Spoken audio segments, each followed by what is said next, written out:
Okay, again, we're supposed to identify the vertex and the axis of symmetry on the graph, then graph. So here we have our function. And so what we're going to do is we're going to again plot points. So in this case, we if once you start understanding this, you'll understand that we've moved this to the right too. So it's going to the right too instead of being at the zero.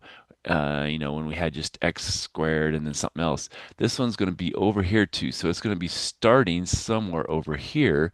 And because of that, we're not going to have to go to the negatives as much. And this one, we're only going to plot a couple points on each side of the zero. And so again, we choose 0 through 4, plug those in, and these are our values we get.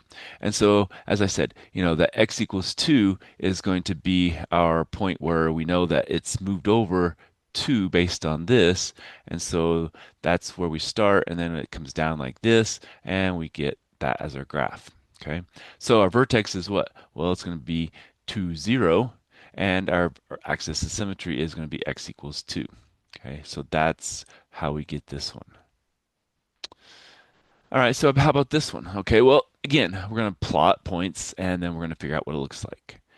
So this time we're not sure where it goes as far as when it's in one form like this, we can't tell exactly what it is. But if it's in a form like x plus 2 squared or something like that, then we know in this case it's going to be, in this case it's moved left, so it's going to be somewhere over here is going to be a point.